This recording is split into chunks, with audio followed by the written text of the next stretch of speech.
یا ایہا الذین آمنوا، اے ایمان والو، کتب علیکم الصیام، تم پر روزے فرض کیے گئے، کما کتب علی الذین من قبلکم، جیسے تم سے پہلے لوگوں پر فرض تھے،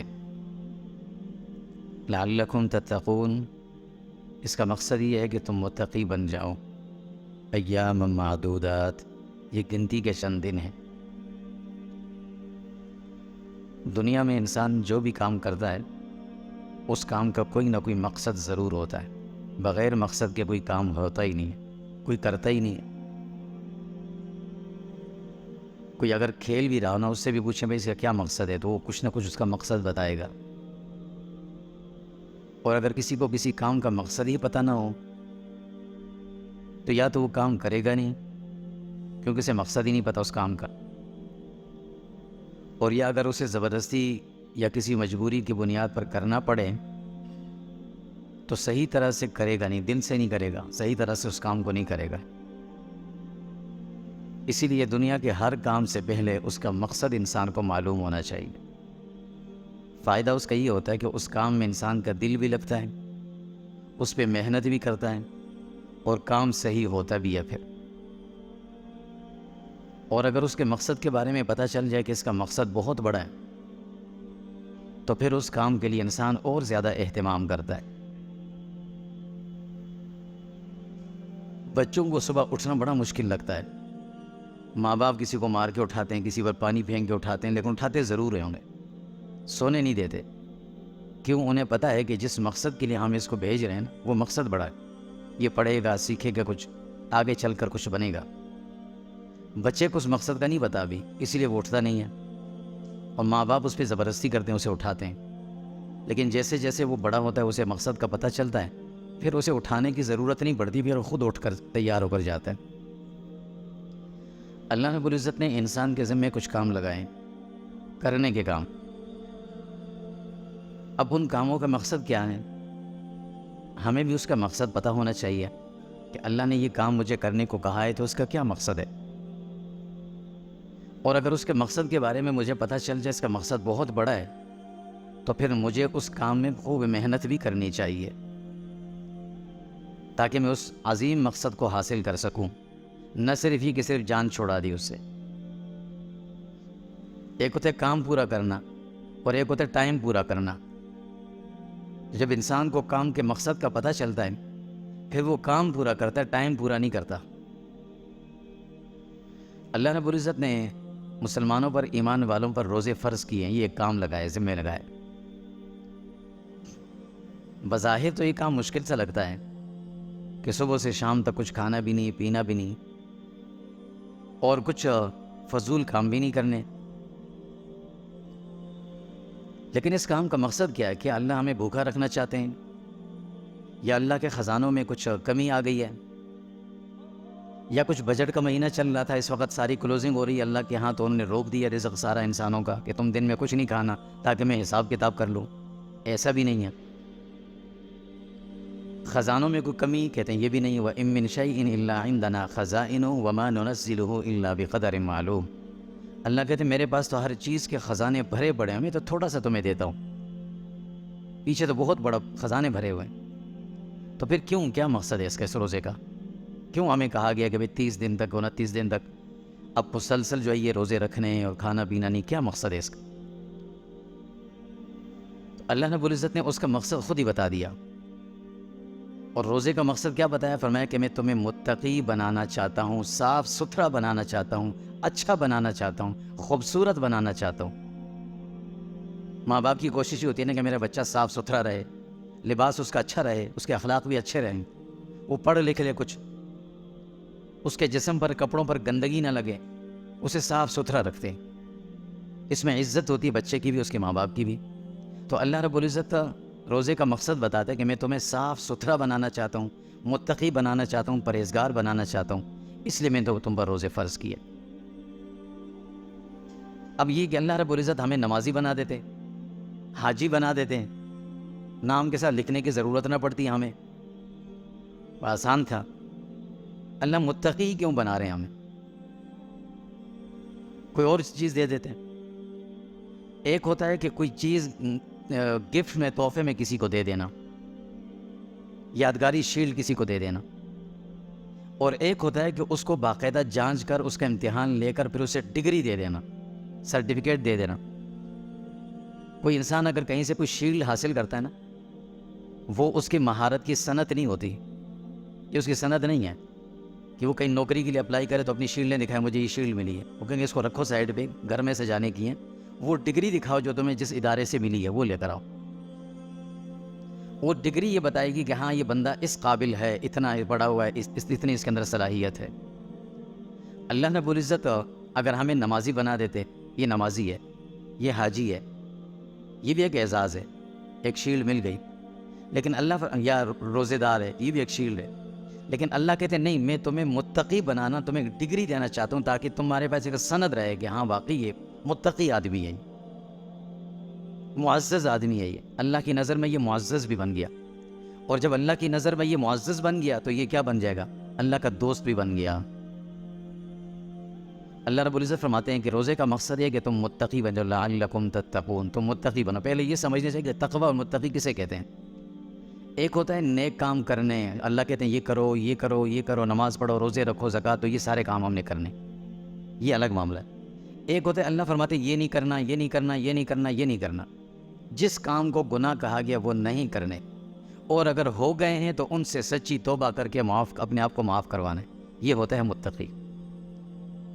نیکی کرنا یہ بڑا آسان ہے، لیکن گناہ سے بچنا، متقی بننا یہ بڑا مشکل ہے، بہت مشکل کام ہے. نماز پڑھنا بڑا آسان ہے، روزہ رکھنا آسان ہے، حج کرنا بھی آسان ہے، لیکن اس حج کے دوران ہی گناہ سے بچنا یہ بڑا مشکل ہے. یہ ہے تقوی، کہ انسان اپنا 24 گھنٹے کی جو زندگی ہے اس میں کسی قسم کی نافرمانی نہ کرے. اور یہ بڑا اعزاز ہے، بڑا اعزاز یہ ہے. اللہ رب العزت روزے کے ذریعے سے یہ کام کروانا چاہتے ہیں. جو پچھلے ہوئے ہیں انہیں دھلوا کر صاف کرنا ہے، اور آئندہ کے لیے اس کی ایسی پریکٹس، ایسے اس کا وہ کرنا ہے، اس پر محنت کرنی ہے کہ یہ آئندہ گناہوں کو چھوڑ دے، اس کا نفس ایسا مغلوب ہو جائے کہ یہ گناہ آئندہ کرے نہ، یہ صاف ستھرا بن کے رہیے. اس کے لیے روزے رکھے اللہ نے. اب اللہ متقی کیوں بنانا چاہتے ہیں؟ تو اللہ فرماتے ہیں ان اکرمکم عند اللہ اتقاکم. میری نظر میں تو سارے انسان ہیں، اور یہ انسان ساری مخلوق سے افضل ہیں، مجھے سب برابر ہیں. پھر جو ایمان والے ہیں وہ مجھے سب سے زیادہ اچھے ہیں اور باقیوں کے بنسبت. لیکن ایمان والوں میں جو متقی ہیں، اللہ کہتے ہیں ان اکرمکم، وہ میری نظر میں سب سے زیادہ عزت والے. ایک ہوتا ہے عزت کا اعزاز، اور ایک ہوتا ہے کوئی دنیاوی اعزاز. کسی کام کو اچھا کام کیا تو کوئی اس کو اعزاز مل گیا. یہ دنیا کا اعزاز انسان سے گم ہو سکتا ہے، ختم بھی ہو سکتا ہے. کوئی شیلڈ اسے ملی، گم ہو گئی، کسے پتا کہ اس نے اتنا اچھا کام کیا تھا، اس پر اس کو شیلڈ ملی تھی. لیکن جو عزت ملتی ہے، یا عزت والا اعزاز، یہ ہمیشہ رہتی ہے. آدمی اپنے ادارے سے ریٹائر بھی ہو جاتا ہے، چلا بھی جاتا ہے، ادارے والے پھر بھی تعریف کرتے ہیں یہ بڑا اچھا آدمی تھا. وہ اس کا انتقال بھی ہو جائے تب بھی اسے یاد کرتے ہیں، کیونکہ یہ عزت کا اعزاز ہے، یہ ہمیشہ رہتا ہے. تو اللہ فرماتے ہیں کہ تقوی کے ذریعے تمہیں عزت ملے گی. ان اکرمکم عند اللہ اتقاکم. اس لیے تمہیں روزے رکھوائے جا رہے ہیں تاکہ تم متقی بن جاؤ، تمہیں عزت ملے. اس سے اور کیا ملے گا؟ فرمایا اس سے اگلا درجہ، جب تم عزت والے بن گئے نا، تو اللہ رب العزت کو عزت والے لوگ پسند ہیں، اللہ اپنا دوست بنا لیتے ہیں ان کو. پھر ان اولیاؤہ الا المتقون. اللہ فرماتے ہیں کہ اللہ کے دوست انسان تو سارے اللہ کے بندے ہیں، بندے تو سارے ہیں، مخلوق ہیں، بندے ہیں اللہ کے. ہر انسان چھوٹا ہے، بڑا ہے، جوان ہے، بوڑھا ہے، صحت مند ہے، بیمار ہے، مرد ہے، عورت ہے، سب اللہ کے بندے ہیں. لیکن اللہ کا دوست کون ہے اس میں سے؟ فرمایا ان اولیاؤہ الا المتقون. اللہ فرماتے ہیں دوست صرف وہ ہے جو متقی ہوگا، وہ اللہ کا دوست.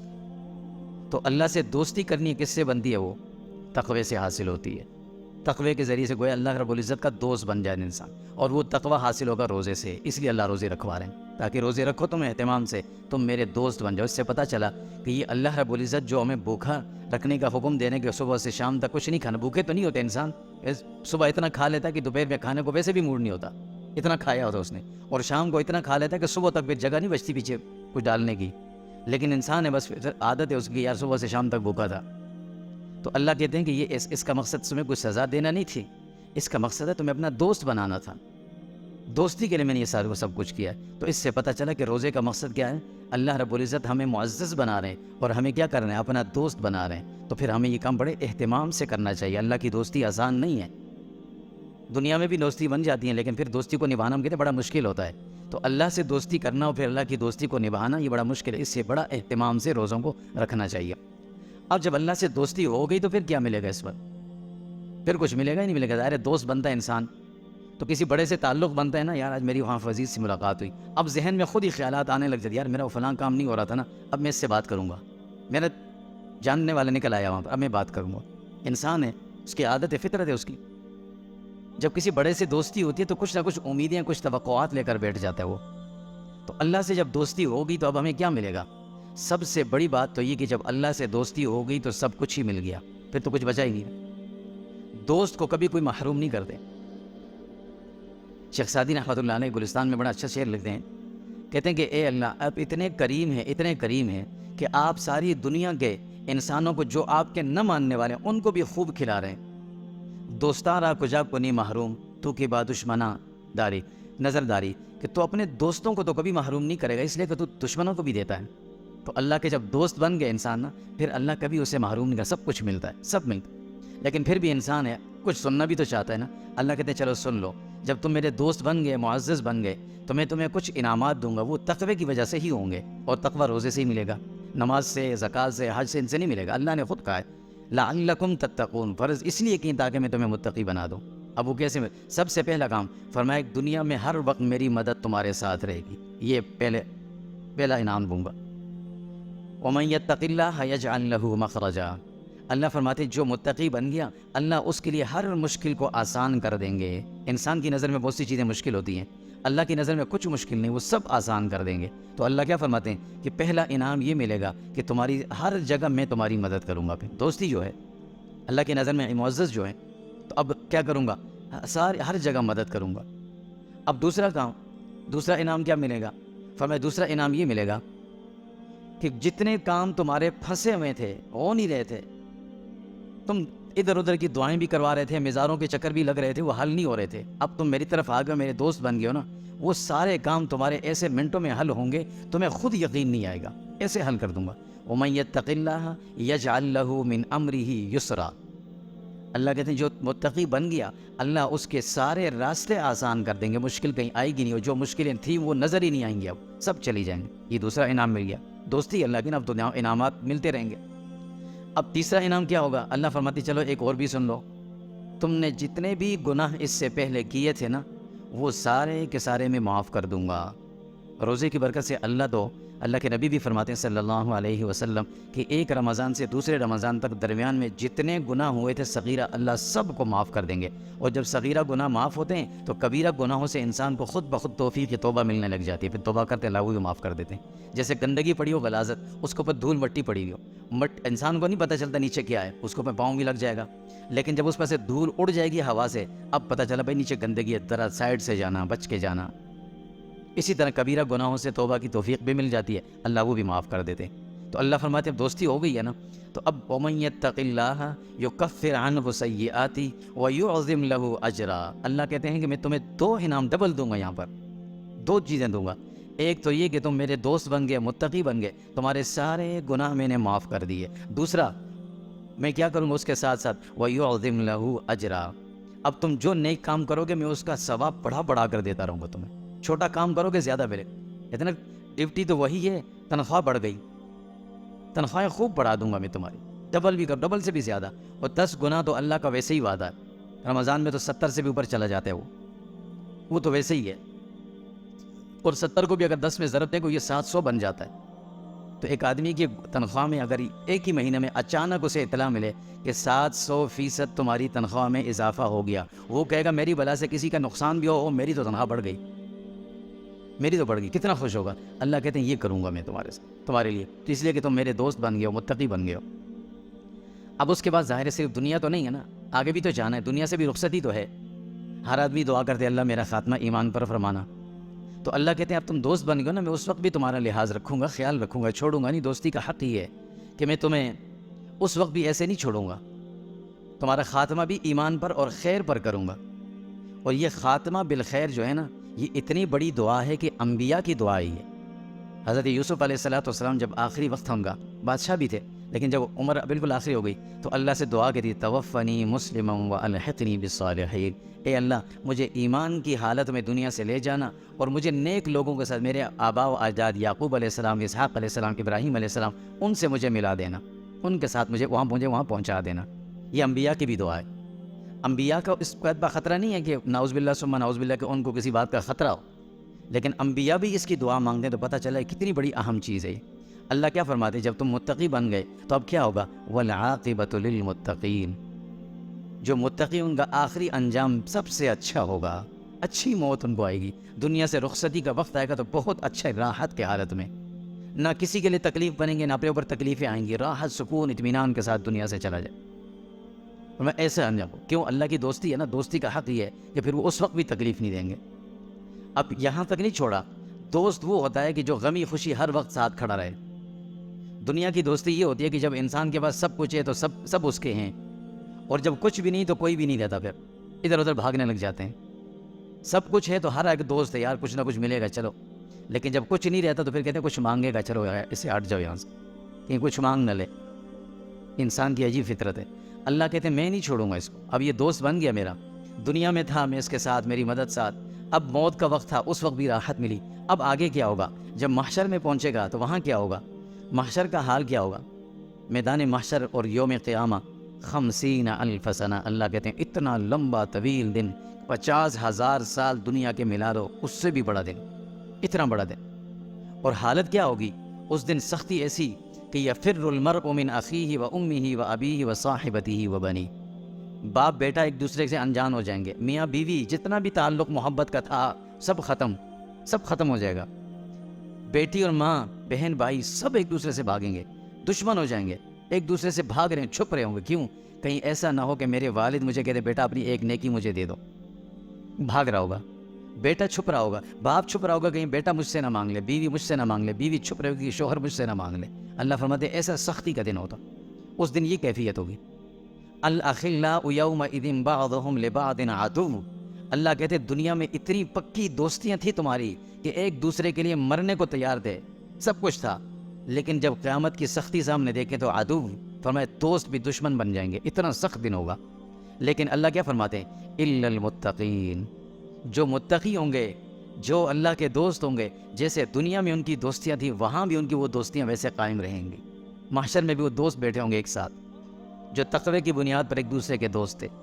اللہ رب العزت نے اتنا ان کا خیال رکھا کہ وہ اللہ کے دوست تھے، اللہ نے محشر کے میدان میں تنہائی کے وقت میں اس کے دنیا کے سارے دوستوں کو جو تقوی کی بنیاد پر دوست تھے ان کو اکٹھا کر کے بٹھا دیں گے، بیٹھو تم اپنی گپ شپ کرو، اللہ رب العزت فرماتے ہیں تم اپنے گپ شپ کرو، بیٹھے رہو میدان محشر میں۔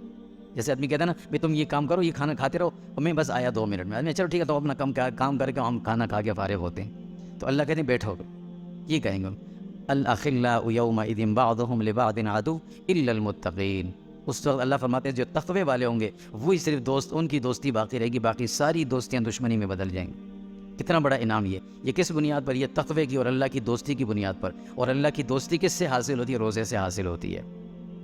اب مزید اس کے بعد کیا اعلان ہوگا، ظاہر ہے آگے رزلٹ کا اعلان بھی تو ہونا ہے، صرف بٹھانا تو نہیں میدان محشر میں، نتیجے کا اعلان بھی ہونا ہے۔ اب جب بورڈ کا رزلٹ آنے والا ہو تو 1 دن 2 دن پہلے راتوں کو بچوں کو نیند نہیں آتی، پتہ نہیں کیسے آئے گا، ایک سوال مجھے نہیں آتا تھا، دوسرے میں مجھ سے غلطی ہو گئی تھی، تیسرا سوال مشکل تھا، اب کیا رزلٹ آئے گا پتہ نہیں، واللہ اعلم۔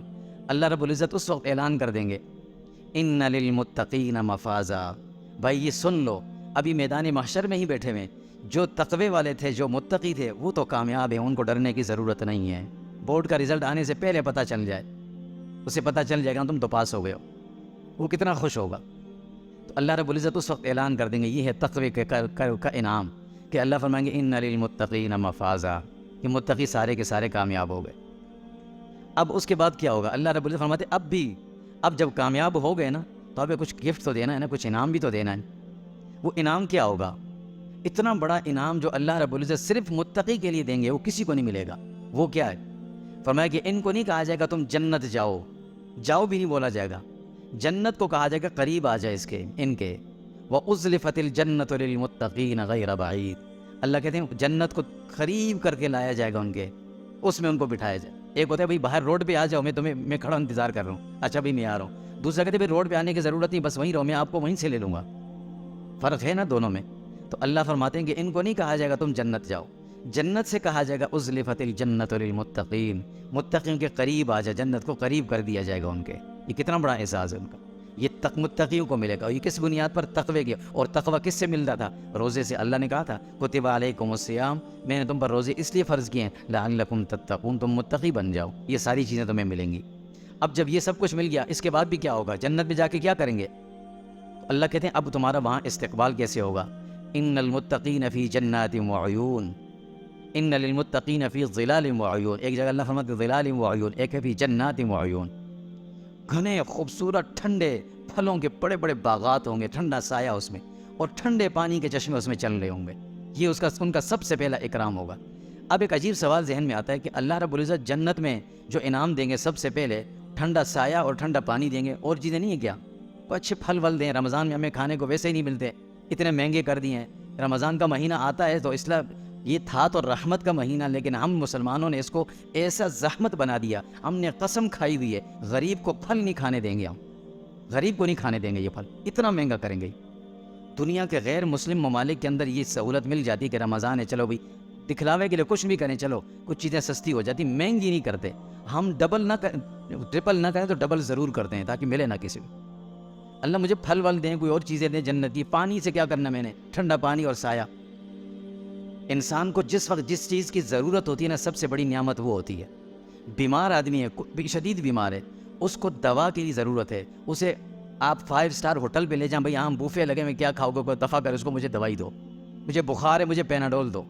وہ 10 روپے کی پیناڈول اس کے لیے سب سے بڑی نعمت ہے. کیوں؟ اس لیے کہ اسے اس وقت اس کی ضرورت. یہ جنتی، یہ متقی جو تھا، یہ میدان محشر میں ایک لمبا وقت گزار کے آیا. وہاں گرمی تھی، شدید گرمی میں تھا. یہ تو نہیں تھا لیکن پھر بھی گرمی سے گزرا تو ہوگا. اب اس گرمی میں پیاس بھی لگی ہوگی، گرمی بھی لگی ہوگی. جب آدمی کو شدید پیاس لگتی ہے اور گرمی لگتی ہے تو وہ کہتے ہیں یار ٹھنڈا سا سایہ، ایسی چل رہا اور ٹھنڈا پانی شربت فریج میں سے نکال کے مجھے دے دو، کھانا وانا چھوڑو. یہ اس وقت سب سے بڑی نعمت ہے اس کی. تو اللہ کہتے ہیں جیسے یہ گرمی سے نکل کر جنت کے دروازے سے داخل ہوگا، سامنے اس کو ان المتقین فی جنات وعیون، بڑے بڑے باغات ہوں گے، خوبصورت قسم کے ٹھنڈے سایوں والے گھنے پھلوں کے باغات، اس میں پانی کے چشمے چل رہے ہوں گے. یہ پہنچے گا سب سے پہلے ان پر. تو اس وقت سب سے بڑی نعمت اس کے لیے وہ تھی، وہ اللہ نے دی. اب یہ سب کچھ اس کو مل گیا تو اللہ رب العزت فرماتے ہیں کہ جب وہ جنتی، یہ متقی جنت میں پہنچ گیا، باقی لوگ بھی جنت میں آ رہے ہیں، سارے تھوڑے تھوڑے کر کے آ رہے ہیں. اب جنت میں سب برابر ہو گئے. کوئی فرق تو ہونا چاہیے نا کہ اللہ کے دوست ہیں، دوستوں کے لیے کوئی الگ کمرہ ہونا چاہیے، باقیوں کے لیے عام کمرے ہونے چاہیے. اب دوست کے لیے کوئی اسپیشل کمرہ بھی تو ہونا چاہیے. اللہ رب العزت فرماتے ہیں فکر نہ کرو، اس کا بھی میں خیال کروں گا. مثل الجنت التي وعد المتقون فيها انہار من ماء غیر آسن وانہار من لبن لم يتغیر طعمه وانہار من خمر لذة للشاربین وانہار من عسل مصفى. مثل الجنت التي وعد المتقون، جو جنتی کے لیے الگ سے کمرہ بنایا گیا، جو الگ گھر بنایا گیا اس کے لیے، جو اس کے لیے الگ سجایا گیا جنت کو، الگ جو جنت بنائی گئی ہے، اللہ کہتے ہیں اس جنت کی مثال ہی کچھ اور ہے جو متقی کی جنت ہے. عام جنت تو سب کی ہے. مثل الجنت التي وعد المتقون، اللہ نے متقیوں سے جس جنت کا وعدہ کیا وہ الگ ہے. وہ ایسی خوبصورت ہے کہ اس میں ساری چیزیں، اس میں پانی کی چشمے اور نہریں بہہ رہی ہیں، جنت کی دودھ کی نہریں چل رہی ہیں، جنت کی پاکیزہ صاف ستھری شراب بہہ رہی ہے، اور جنت کی وہاں پر شہد کی نہریں چل رہی ہیں، صاف یہ نہریں اس میں چل رہی ہیں. اللہ نے اس کا الگ ہی نقشہ بتایا، اس کے لیے الگ ڈیزائن بتایا کہ یہ جنتی متقی کی الگ جنت ہوگی. تو یہ اتنے اعزازات اور اتنے اکرامات جو اللہ رب العزت کر رہے ہیں، یہ کس وجہ سے؟ کہ یہ بندہ متقی بن گیا ہے. اور متقی بن کے کیا ہوا؟ اللہ کا دوست بن گیا تھا، اور اللہ نے یہ دوستی کی بنیاد پر یہ اتنا اکرام کیا. تو اب پتہ چلا کہ یہ اللہ کی دوستی تو بڑی اچھی ہے، کرنی چاہیے، ہمیں ہونا چاہیے ہر آدمی کو اللہ کا دوست. بنیں گے کیسے؟ یہ دوستی کیسے بنے گی؟ کس سے بولیں کہ یار میری سے ذرا دعا سلام کرا دو، میں جانتا نہیں ہوں، میری دعا سلام کرا دو. اللہ کہتے کسی کو لانے کی بھی ضرورت نہیں ہے، کسی سے کال کرانے کی بھی ضرورت نہیں ہے، کسی پرچی کی بھی ضرورت نہیں ہے کہ فلاں نے بھیجا ہے مجھے، اس کا وزٹنگ کارڈ لانے کی بھی ضرورت نہیں ہے، کچھ کام کی ضرورت. ڈائریکٹ میرے پاس آ جاؤ، بس روزے رکھو، تم متقی بن جاؤ گے، متقی بنے میرے دوست بن کے، بات ختم ہو. یا ایھا الذین آمنوا کتب علیکم الصیام، اے ایمان والو میں نے تم پر روزے فرض کیے، کما کتب علی الذین من قبلکم، جیسے ان لوگوں پر کیے تھے جو تم سے پہلے تھے۔ ابھی کیوں کیے ہیں؟ فرمایا لعلکم تتقون، تاکہ تم متقی بن جاؤ۔ اللہ ذرا مشکل تو نہیں ہوگی نا؟ فرمایا نہیں بھائی، ایام معدودات، چند دن ہیں، کوئی مشکل کام نہیں ہے، کر لو، یہ اہتمام سے کر لو، خوب محنت سے کر لو۔ اب کیسے کرنے روزہ؟ اب سوال یہ بھی آتا نا کہ بھئی یہ کام تو نماز سے بھی ہو سکتا تھا، حج سے بھی ہو سکتا، اللہ سے دوستی ہو جاتی۔ اللہ کہتے نہیں، مجھے دوستی چاہیے چھپ کر کرو میرے ساتھ۔ دل کی دوستی چھپی ہوئی ہوتی ہے، ظاہر نہیں کرتے، دکھلاوا نہیں ہوگا اس میں۔ نماز پڑھنے میں دکھتا ہے، نظر آتا ہے، زکوٰۃ دیتے ہوئے دکھتا ہے، حج کرتے ہوئے دکھتا ہے، روزہ کرتے ہوئے کسی کو پتہ نہیں ہوتا سوائے اللہ کے۔ مجمع میں کتنے لوگ بیٹھے ہوں گے، کتنے روزے دار، کتنے میں بچے جن نے روزے نہیں رکھے ہوں گے، کس کو پتہ ہے کہ اس کا روزہ ہے کہ نہیں سوائے اللہ کے؟ تو اللہ کہتے ہیں یہ خاموش عبادت ہے، اور اس خاموش عبادت کے ذریعے سے میرے سے دوستی ہو سکتی ہے۔ اس لیے اللہ کے لیے جو کام کیے جائیں خاموشی کے ساتھ، اللہ کی رضا کے لیے کہ اللہ ان سے خوش ہوتے ہیں، تو اللہ روزے کے ذریعے انسان کو اپنا دوست بنا دے۔ اب دوستی کا حق یہ ہے، ہم نے اللہ سے دوستی کرنی ہے، اس لیے کہ یہ اتنی چیزیں ہم نے پانی لینی ہے تو دوستی سے ہی مل سکتی ہیں۔ اب وہ دوستی کرنی کیسے؟ وہ روزوں سے۔ اب روزے کیسے رکھنے ہیں؟ جیسے اللہ کے نبی صلی اللہ علیہ وسلم نے رکھے تھے ویسے رکھیں گے۔ اللہ کے نبی نے فرمایا روزہ رکھو تو کوئی بھی غلط کام، غلط بات، غلط کام، کوئی کام نہیں کرنا، اپنے آپ کو بچانا ہے، کوشش کرنا، اور ساتھ ساتھ تلاوت کلام پاک خوب کریں، عبادت خوب کریں، سخاوت خوب کریں، دعاؤں کا خوب اہتمام کریں، لا الہ الا اللہ کثرت سے اس کی تسبیحات پڑھیں، استغفار کثرت سے کریں، اور جنت اللہ سے مانگتے رہیں، جہنم سے پناہ مانگتے رہیں۔ بس یہ ہے روزہ جیسے اللہ کے نبی نے رکھا، ہم ایسے رکھیں گے تو اللہ سے، ہماری بھی اللہ سے دوستی ہو جائے گی، یہ ساری چیزیں ہمیں بھی ملیں گی۔